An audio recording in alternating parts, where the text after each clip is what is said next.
안녕하세요, 린입니다. 여러분은 혹시 싫어하는 사람이 몇 명이나 되시나요? 많으신가요? 아니면 한 명도 없으신가요? 저는 사람이라면 누구나 싫어하는 사람을 마음속에 품고 살아간다고 생각을 합니다. 그 대상은 직장 동료, 상사, 가족, 심지어 연인이 될 수도 있죠. 그래서 그 깊이가 얕든 깊든 우리의 인생에서 의견이 안 맞는 사람, 또 그로 인해 싫어하는 감정이 생기게 하는 사람, 그런 사람은 언제나 존재하는 것 같습니다. 그런데 어떻게 보면 이런 게 굉장히 자연스러운 거죠. 어떻게 우리가 모든 사람을 좋아할 수 있겠습니까? 그쵸? 또 모든 사람이 나를 좋아할 수도 없는 일이죠. 하지만 여기서 문제가 되는 건 우리가 이런 사람들을 상대해야 될 때가 문제가 될 수 있죠. 솔직히 말해서 싫어하는 사람을 상대할 수 있는 가장 좋은 방법은 안 보고 사는 겁니다. 이것만큼 효과가 직방인 게 또 있을까요? 하지만 방법이 이거밖에 없다면 오늘 저희 에피소드는 여기서 끝나겠죠? 그래도 제가 살아가면서 의견이 맞지 않는 사람, 싫어하는 사람을 상대할 때 조금 더 어떻게 하면 내가 너무 영향받지 않고 내가 너무 스트레스 받지 않고 상대할 수 있을까? 라는 고민을 많이 해왔고 지금도 하고 있습니다. 그래서 제 경험을 토대로 그런 사람들과의 관계를 유연하게 대처하는 법, 또 더 나아가 그런 사람들이 우리를 좀 힘들게 하거나 비난이나 갈등을 일으킨다든지 이런 상황이 생겼을 때 우리가 좀 더 성숙하게 핸들할 수 있는 방법을 알아보도록 하겠습니다. 먼저 본론으로 들어가기 전에 우리가 몇 가지 기억해두면 좋은 점을 한번 짚어볼게요. 첫 번째, 우리가 싫어하는 사람이 있는 건 잘못된 게 아닙니다. 어떻게 보면 내가 의도하지 않아도 어쩌다 이렇게 자연스럽게 생기는 감정 중 하나이죠. 그렇기 때문에 나는 왜 싫어하는 사람이 있지? 왜 그런 부류의 사람들이 싫지? 이렇게 너무 얽매여 있거나 그거를 약간 비정상적으로 받아들이진 않았으면 좋겠어요.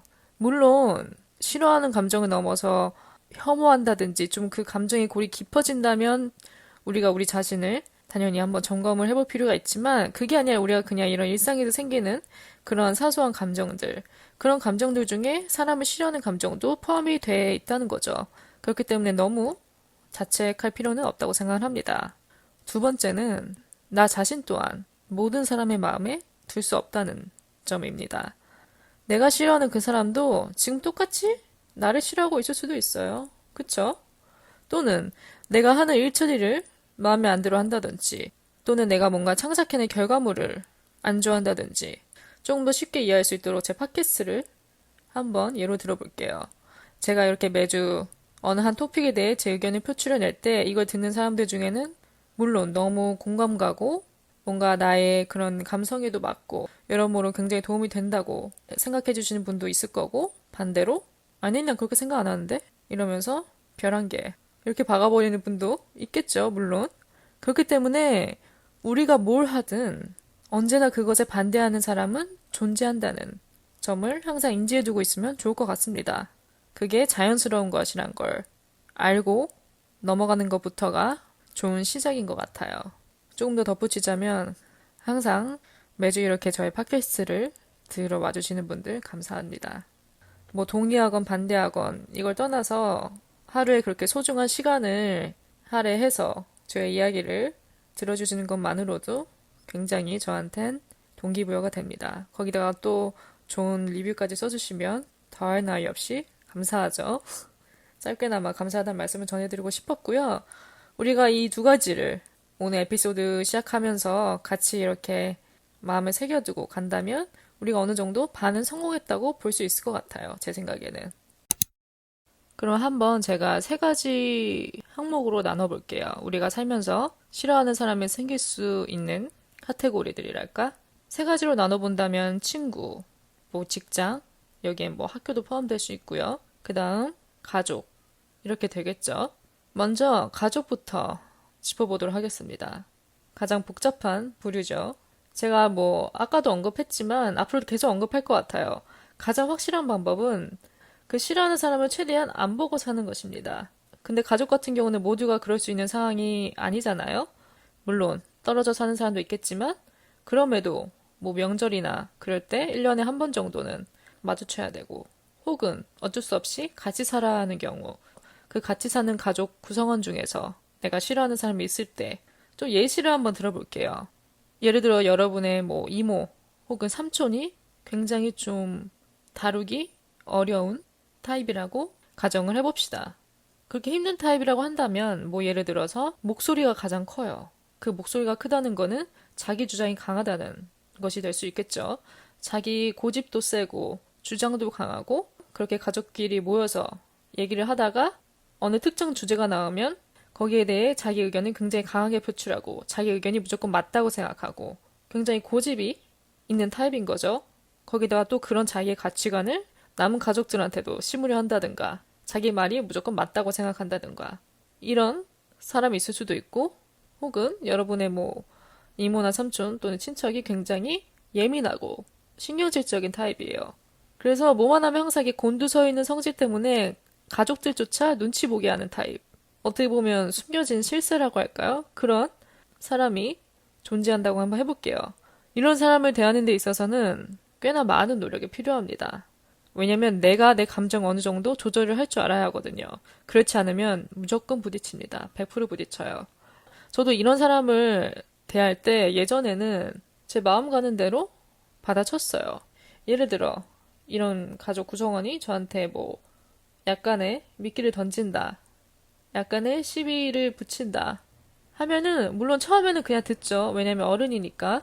어른의 말이니까. 근데 듣다가 이건 아닌데? 혹은 틀린 말을 한다든지 그러면 저도 같이 감정적으로 나갔던 적이 있었죠. 그땐 저도 뭐 어려서 그랬을 수도 있고. 근데 그렇게 서로 부딪히면 끝이 없어요. 왜 끝이 없냐? 우리가 여기에 똑같이 받아치는 것만으로도 그 사람한테는 미끼를 덥석 물은 물고기가 되는 셈이거든요. 잘 걸린 거죠. 자기 성질을 더 낼 수 있으니까. 자기 목소리를 더 높일 수 있으니까. 그렇기 때문에 끝이 없어요. 내가 한 레벨 5 정도 내면 그 사람은 7을 내고 내가 7을 내면 그 사람은 9를 내고 10을 내고 전혀 양보할 생각도 없고 한 발 물러날 생각도 없어요. 그렇기 때문에 제일 중요한 첫 번째는 부딪히지 않는 게 우선입니다. 최대한 접점을 줄이는 거예요. 물론 어쩌다가 명절에 가끔 보는 사이라면 그렇게 딥한 컨버세이션을 한다기보다는 그냥 얕은 뭐 서로 안부 정도도 묻는다든지 그렇게 가벼운 주제들만 커버를 함으로써 애초에 부딪힐 일을 적게 만드는 거죠. 근데 그 반대로 만약에 같이 사는 사이다. 그런 경우라면 최대한 그 사람의 장단을 맞춰주는 게 꽤 효과적일 수도 있습니다. 이런 자세를 갖기까지 저도 굉장히 오래 걸렸어요. 지금도 뭐 완벽하게 장착했다고 할 순 없지만 왜냐면 앞으로도 더 노력해야 되기 때문에 이렇게 장단을 맞춰준다는 거. 그러니까 한마디로 그 사람이 맞다고 그냥 인정하는 거. 그 사람이 목소리를 낼지언정 나는 절대 목소리를 높이지 않는 것. 이런 자세를 갖는 게 굉장히 어려운 이유가 우리가 이러면 왠지 지는 것 같거든요. 뭔가 상대방이 나한테 게이지 100에 성질을 낸다.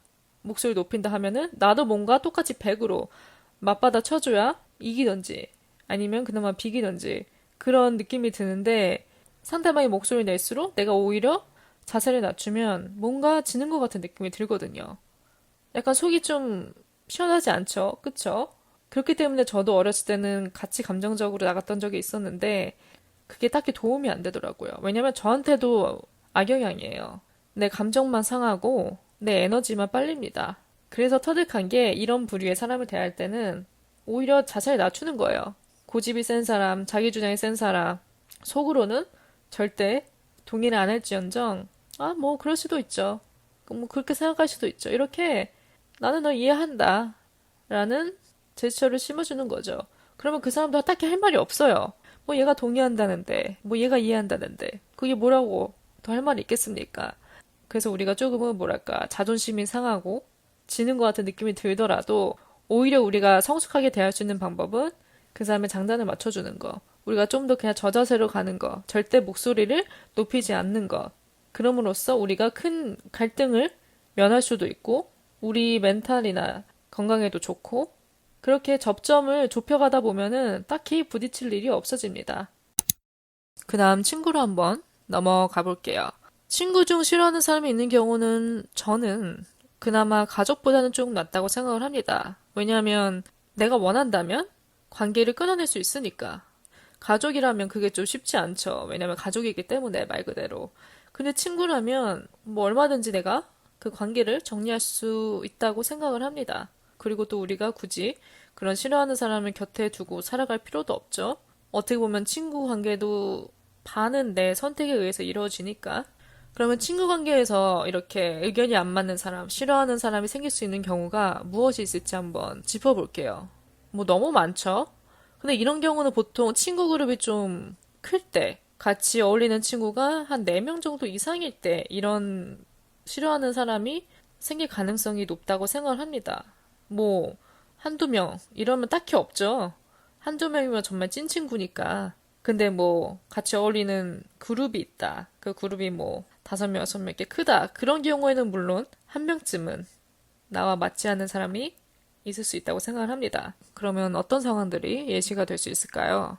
우선은 친구 중 한 명이 약간의 양면성을 가지고 있다고 가정을 해볼게요. 우리끼리 있을 때, 이렇게 동성 친구들끼리 있을 때는 무난해요. 성격도 뭐 괜찮고, 딱히 문제가 될 게 없는데, 여기에 약간 이성이 낀다.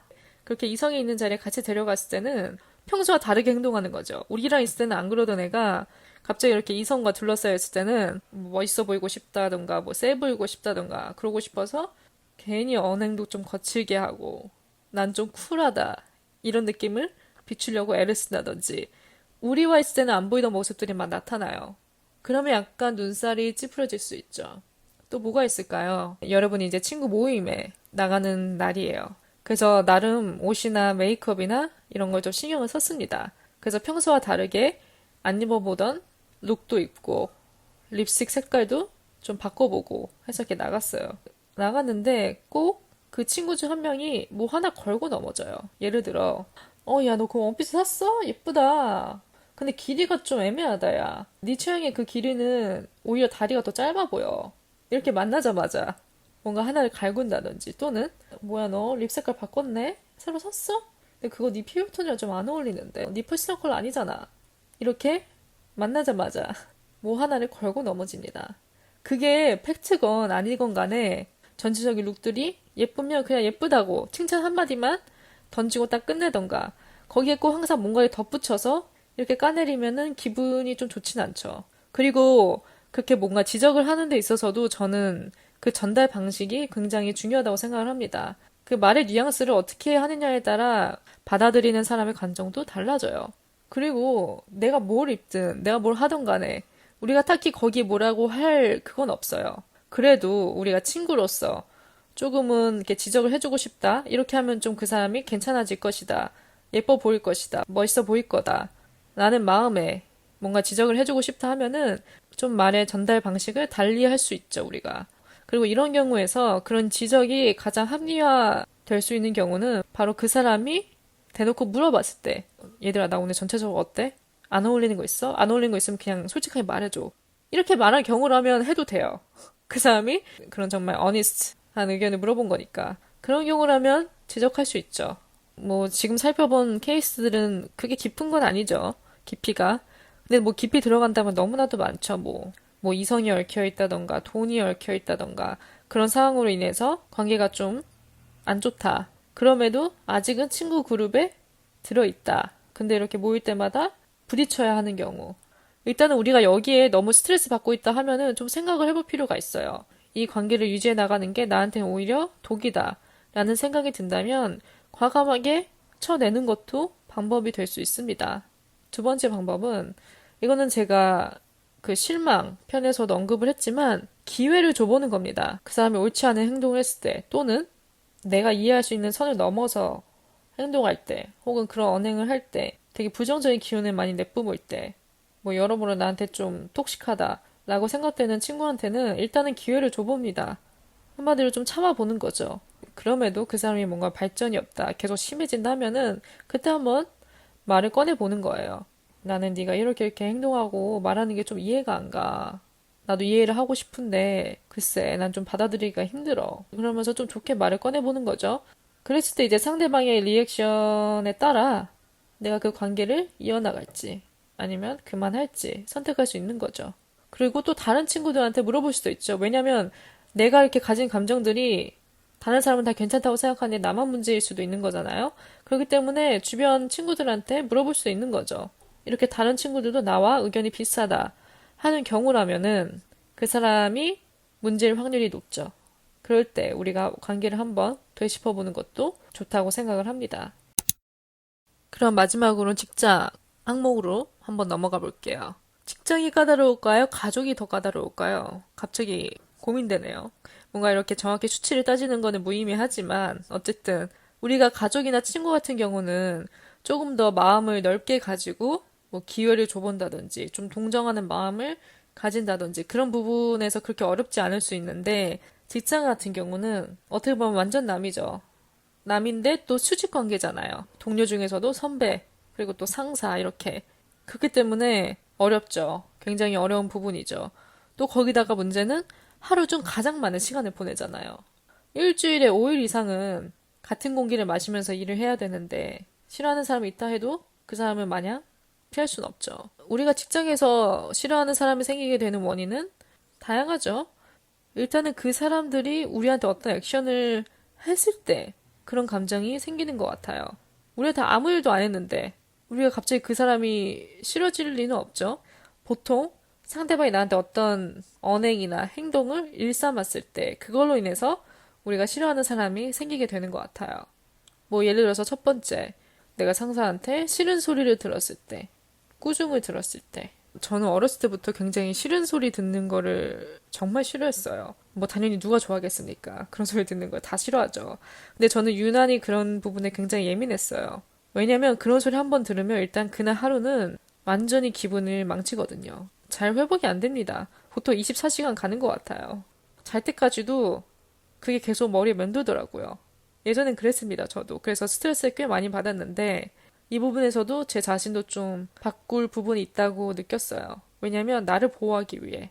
우리가 살다 보면 이런 소리를 완전히 피하고 살 수는 없습니다.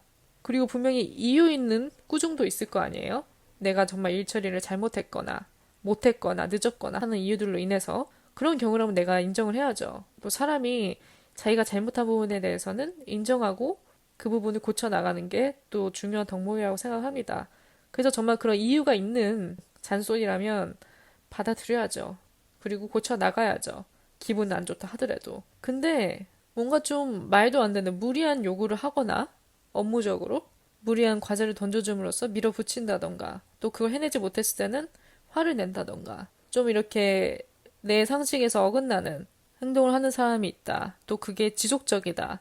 하면은 우리가 영향을 받죠. 스트레스도 굉장히 많이 받고. 또는 뭐 동료들 사이에서도 어긋날 수가 있죠. 어떤 사람은 좀 사적인 질문을 서슴없이 물어본다든지, 뭐 험담을 한다든지, 직장 또는 이런 사회, 학교 이런 곳은 정말 아무나 모이는 곳이잖아요. 학교 같은 경우야 언젠가는 졸업을 하고 떠나지만 직장은 우리가 뭐 우리 발로 나가지 않는 이상 혹은 뭐 불가피하게 뭐 해고를 당하지 않는 이상 계속 다녀야 하는 곳이잖아요. 그렇기 때문에 계속 같은 사람을 마주봐야 되고 함께 공존을 해야 되니까 싫어하는 사람이 있다 하더라도 우리가 마음에 안 든다고 기분 내키는 대로 행동하고 표현해버리면 우리는 그 어느 곳에서도 어울릴 수가 없죠. 그렇기 때문에 이런 모든 걸 배워가는 과정이 사회, 특히 이런 직장에서의 문화인 것 같습니다.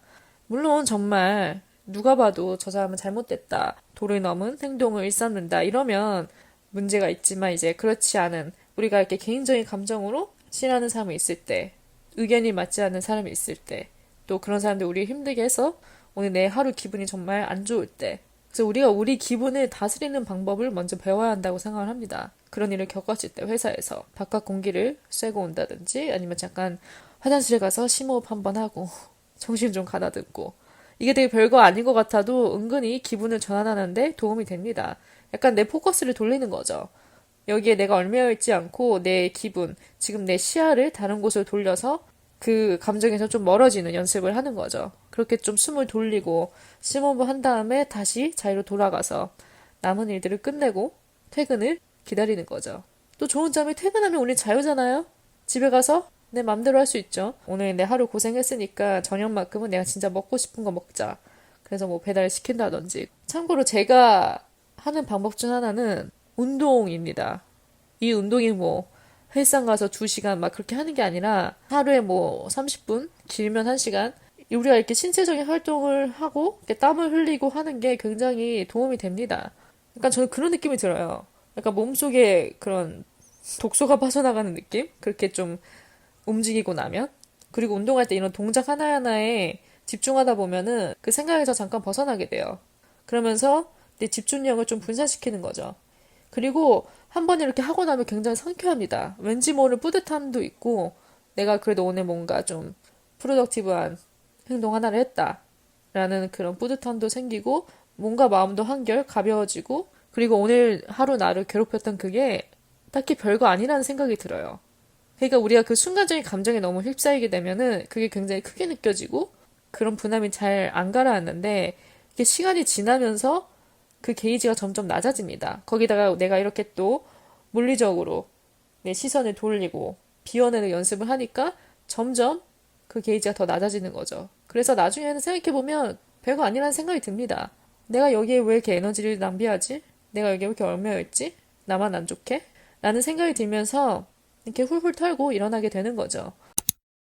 그럼 결론으로 넘어가 볼게요. 우리가 앞서 크게 세 가지 유형으로 나눠서 우리가 싫어하는 사람이 생길 수 있는 상황을 한번 짚어봤는데, 여기서 우리가 이제 최종적으로 가져야 할 마인셋 또는 솔루션, 이런 사람들과 어떻게 하면 잘 공존해 나갈 수 있는지, 물론 피할 수 없는 대상이라는 경우에 한해서 어떻게 하면 우리가 우리 자신도 보호하고 또 갈등이 생긴다 하더라도 우리가 어떻게 하면 조금 더 덜 영향을 받을 수 있을지 한번 솔루션을 정리를 해보고 맞춰볼까 합니다.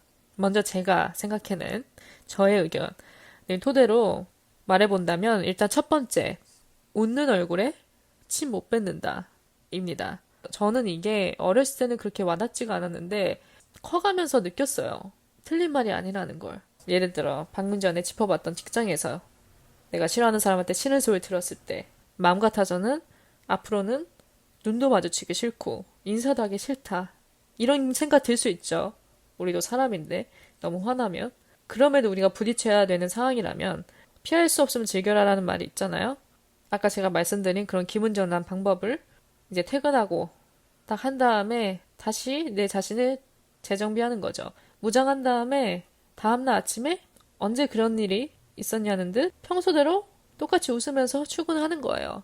안녕하세요 하면서 굿모닝 인사 날려주고, 그렇게 평소와 같은 텐션으로 출근하면서 인사하고 눈 마주치고 그런 제스처를 보여줌으로써 나는 더 이상 어제 그 이슈에 영향받지 않는다, 나는 그걸 또 오늘로 끌고 오지 않는다 라는 걸 보여주는 거예요. 어제의 일은 어제의 일이고 나는 오늘 또 내 할 일을 하러 출근을 했고, 나는 이 할 일만 잘 하고 퇴근하면 내 몫은 끝나는 거다, 그런 마음가짐으로 오늘 할 일을 시작하는 겁니다. 그러면서 내 그릇이 넓다는 걸 보여주는 거예요. 물론 내 마음속으로는 그 사람이 싫은 건 마찬가지지만 굳이 그걸 겉으로 보여주지 않는 거예요. 그러면 딱히 상대방도 할 말이 없습니다, 거기에. 뭐라고 하겠어요. 저는 오히려 그게 더 강한 거라고 생각을 합니다. 내가 똑같이 언성을 높이고 똑같이 맞받아치는 것보다 오히려 이렇게 여유로움을 보여주는 것이 정말 이기는 방법이라고 생각을 해요. 두 번째는, 사람은 안 바뀐다. 그 사람의 가치관을 바꾸려 하지 말자. 우리가 이렇게 까다로운 사람, 또 우리가 싫어하는 사람을 보다 보면 그런 생각이 들죠. 저 사람은 도대체 왜 저렇게 행동을 할까?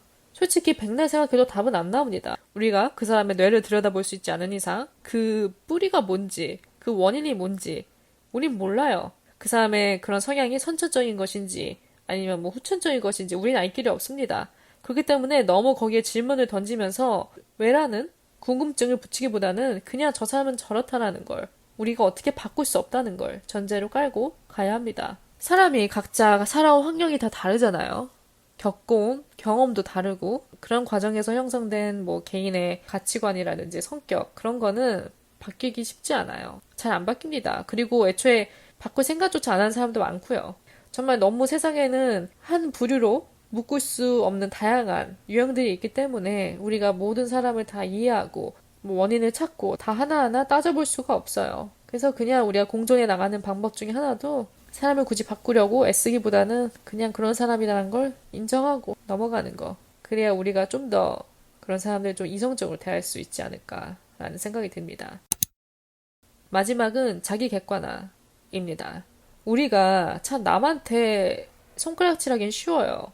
어떤 상황이 발생했을 때 남 탓하기 굉장히 쉽습니다. 일단 뭐 하나 마음에 안 드는 게 생기면 상대방은 먼저 문제로 삼게 되죠. 이거는 인간이라면 어쩔 수 없는 부분인 것 같아요. 물론 어떤 명백한 상황, 이거는 뭐 100명한테 물어봐도 그 사람이 잘못한 거다 라고 한다면 상대방을 탓할 수 있지만 좀 애매한 경우라면 우리가 한 번쯤은 좀 우리 자신한테 질문을 던져보는 게 좋을 것 같아요.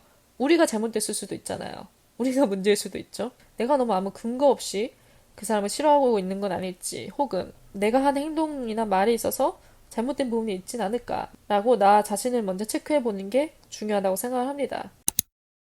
참 우리가 사람을 싫어하고 좋아하게 되는 경우에 있어서 많은 요소들이 작용을 하는 것 같아요. 그래서 오늘 제가 나눈 모든 의견들이 여러분들이 조금이나마 그런 사람들과 공존하는 데 있어서 도움이 됐으면 좋겠어요.